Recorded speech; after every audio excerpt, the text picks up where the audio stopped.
Hello everyone, स्वागत है आपका अपने यूट्यूब चैनल वाई सर पर। और आज हम करने के लिए जा रहे हैं कक्षा 9वीं का मैथ का एक्सरसाइज 6.1। क्वेश्चन नंबर है 3 अपने पास, यानी क्वेश्चन नंबर 3। क्वेश्चन को बड़े ही आसानी के साथ हम कर लेंगे, लेकिन यहाँ पर फिगर को समझना पड़ेगा अपने। ज्योमेट्री में जितने भी क्वेश्चन हैं, 2 बातों की बेहद ही जरूरी होती है। पहली बात, एक तो फिगर को समझ रहे हैं और फिगर रिलेटेड जो भी प्रॉपर्टी है, जो भी गुण है, यदि वो हमको समझ में आ रहा है तो क्वेश्चन करने में कोई दिक्कत नहीं होगा। दूसरी बात, प्रैक्टिस प्रैक्टिस प्रैक्टिस और प्रैक्टिस।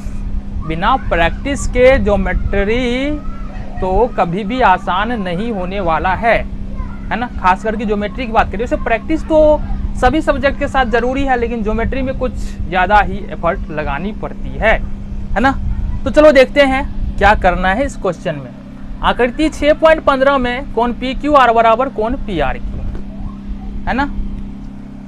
तो अपने पास दिया क्या है, आकृति 6.15 में क्या दिया है, गौर से देखना। कोण पी क्यू आर बराबर कोण पी आर क्यू, ये दिया हुआ है। ठीक है, 6.15 में पी क्यू आर बराबर पी आर क्यू, ये दिया हुआ है। ठीक है, अपने को साबित क्या करना है ना। साबित करना है क्या चीज, पी क्यू एस बराबर पी आर टी, है ना। ये लिख लेंगे, दिया है। ठीक है, साबित क्या करना है देख लो।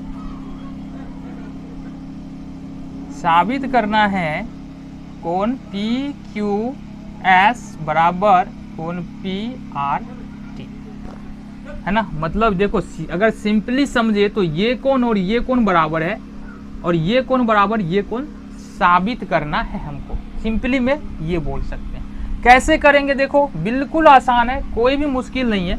बस एक बात को समझ लो, पूरा का पूरा क्वेश्चन खत्म, है ना। पूरा का पूरा क्वेश्चन खत्म, है ना। कौन सी बात समझना है, देखो बात समझना है हमको। अगर ये कोई सरल रेखा है, इस पर से कोई रेखा इस तरह से गुजर जाए, या कोई किरण यहाँ से निकल के जाए, तो इस ओर के कोण और इस ओर के कोण का योग 180 डिग्री होता है। ये बात अपने दिमाग में रख लो। ये क्वेश्चन जो है ना, हवा में उड़ जाएगा, कोई दिक्कत नहीं आने वाली है। तो देखना जरा हम क्या बोल रहे हैं, पर मान ले लो, है ना। एस टी एक सरल रेखा है, दिख रहा है ना, एस टी सरल रेखा है, कोई दिक्कत तो नहीं, बिल्कुल सीधा है तो सरल है ना। तो एस टी एक सरल रेखा है, सरल रेखा है। ठीक है, और पी क्यू एस टी से क्यू बिंदु पर मिलती है। क्यू बिंदु पर मिलती है, गौर से देखना। एस टी सरल रेखा है, पी क्यू एस टी से क्यू बिंदु पर मिलती है। इसका मतलब है कि इस ओर का कोण और इस ओर का कोण दोनों का योग कितना होगा, 180 डिग्री हो जाएगा। क्यों होगा सर जी 180 डिग्री क्यों होगा? क्योंकि हमने देखा है कि यदि एक सरल रेखा है, इस पर जितना भी कोण बनता है 180 डिग्री का कोण बनता है। अब इसी पे से तो एक किरण यहाँ लाया गया, तो अब ये पहले भी 180 डिग्री था ना पूरा, तो अभी बांट दी है ना सिर्फ, तो 180 डिग्री होगा। सिंपल सा लॉजिक है यहाँ पर, है ना। कहीं बातें अलग से नहीं निकल के आ रही है, जो हमने पढ़ा है वहीं से बातें आ रही है, बाहर से नहीं आएगी, है ना।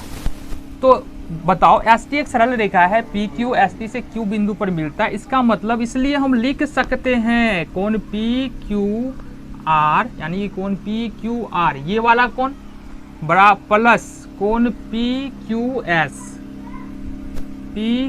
एस ये वाला कोण, ये दोनों का योग कितना होगा जल्दी बता लो, 180 डिग्री। समीकरण 1 आ चुका है हमारा, है ना।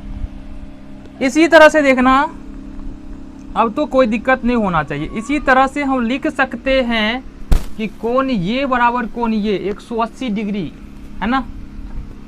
पी आर, देखो अगर लिखना चाहो तो लिख सकते हैं, लेकिन इसी तरह से लिख दो कोण पी आर क्यू प्लस कोण पी आर टी बराबर में 180 डिग्री। ये समीकरण 2 आ गया। सर जी आपने तो यहाँ वाला बताया ही नहीं कि ये कैसे हो गया, ये पी आर क्यू और पी आर टी 180 डिग्री कैसे हो गया। बिल्कुल बता रहे हैं। देखो पी आर जो है ना वो एस टी से आर बिंदु पर मिलता है, इसको दो भाग में बांटता है। इस रेखा पर जो भी कोण बना है ना उसको दो भाग में बांटता है। तो इसका मतलब इस कोण और इस कोण का योग कितना होगा, फिर भी तो 180 डिग्री होगा, इसलिए हमने लिख दिया दोनों कोणों का योग कितना, 180 डिग्री। कोई कंफ्यूजन की तो यहाँ पर बात ही नहीं है। अब देखना जरा समीकरण 1 और 2 में RHS दोनों क्या है, बराबर है। इसका मतलब क्या है, इसका मतलब ये है कि LHS भी अपना तो बराबर होगा ना। देख लो समीकरण 1 और 2 से लिखेंगे, समीकरण 1 और समीकरण 2 से, 1 और 2 से क्या देखेंगे। समीकरण 1 क्या है अपने पास, कोण PQR प्लस कोण PQS बराबर बराबर में दूसरा समीकरण क्या अपने पास, कोण PRQ प्लस कोण PRT, है ना।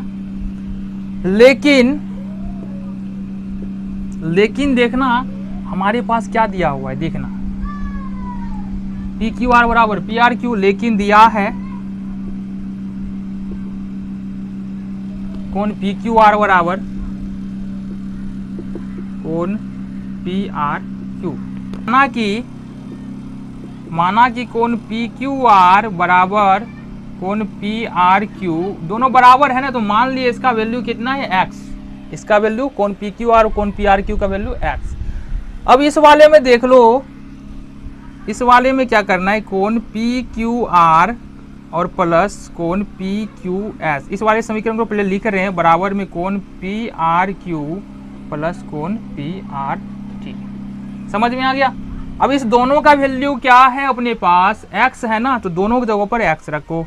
PQR बराबर क्या है बताओ, x डिग्री, तो ये x प्लस कोण PQS बराबर में PRQ बराबर क्या है जरा बताना, PRQ का वैल्यू भी तो x ही है, PRT। आ गया। अब इस x को क्या करेंगे, इधर ले आएंगे, तो x माइनस x प्लस कोण PQS बराबर कोण PRT। अब देखना जरा x से x खत्म, एक प्लस में एक माइनस में खत्म हो गया ना। अपने पास यहाँ पर बच क्या जाता है, देखना कोण PQS बराबर कोण PRT। ये आ गया फाइनली। देखना थोड़ा सा भी मुश्किल नहीं था, और कहीं से भी अगर कोई कंफ्यूजन हो ना दिमाग में तो यहाँ कमेंट कर लो। मिलते हैं अगले वीडियो में अगले क्वेश्चन के साथ, इसी अंदाज में आसानी के साथ करेंगे नए क्वेश्चन को।